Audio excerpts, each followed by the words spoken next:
You've been losing battles without even realizing it. And it's not because you're weak or incapable.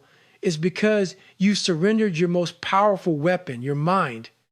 Every time you let someone else's opinion shift your direction, you give away control.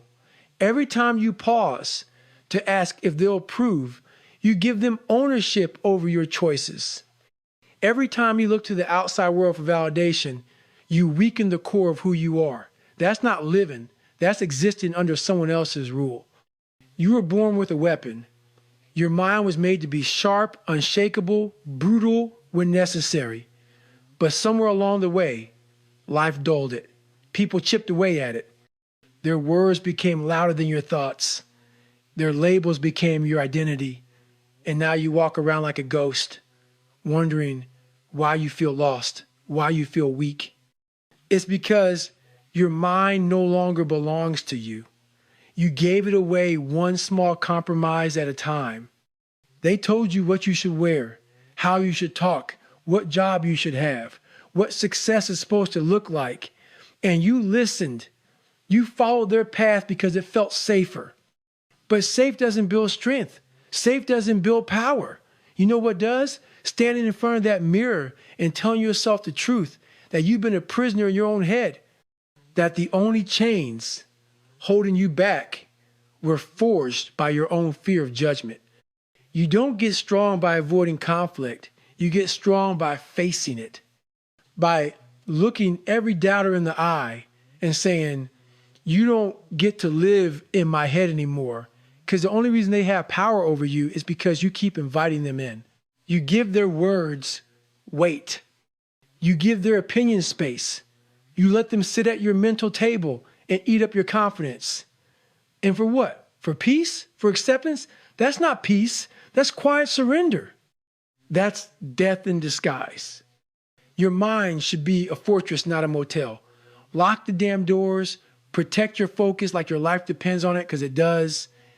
You're out here chasing goals, building dreams, fighting for a better life, but you're dragging 100 useless voices with you, and they're not helping.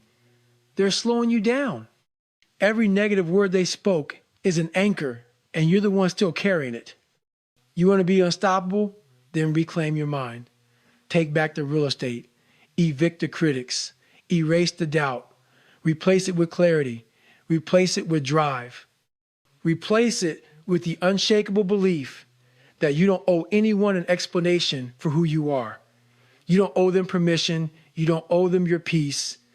You got to get angry about this. Not at them, but at the lie you've been living. Get angry that you've been silencing your instincts to keep others comfortable. Get angry that you've been walking small so someone else doesn't feel insecure. You were not built to dim your light. You were built to shine so damn bright that they can't ignore you. But that starts in your mind.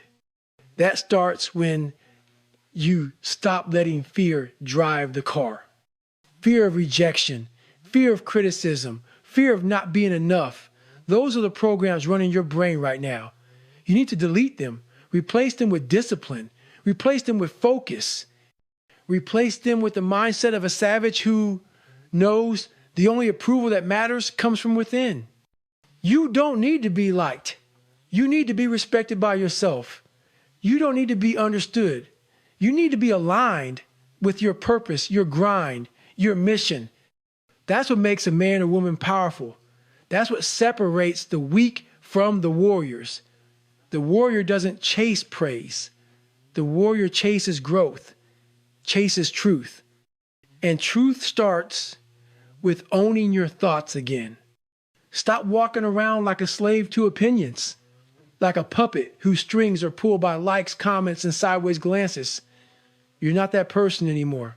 You've been broken, yes. You've been beaten, fine, but you're still breathing. And that means you've still got a choice to cut the strings, a choice to rebuild, a choice to rewire the system and harden your mind to the noise. This is the part no one wants to do. Everyone wants the strength, the confidence, the swagger, but they don't want to go to war with their own mind to get it. That's what it takes. You got to sit in silence and face the parts of you that you've buried. The self-doubt, the insecurities, the fake identity you built to please others, rip it all down. Strip yourself of the lies and get real, get raw. That's the beginning of real power. Once you stop outsourcing your confidence to the world, you become dangerous because then no one can take it from you. They can hate you, doubt you, laugh at you, and it won't matter because your foundation isn't built on approval. It's built on work. It's built on truth. It's built on pain that you turn into purpose. And that can't be touched. You don't owe the world your silence. You don't owe them your obedience. You owe yourself 4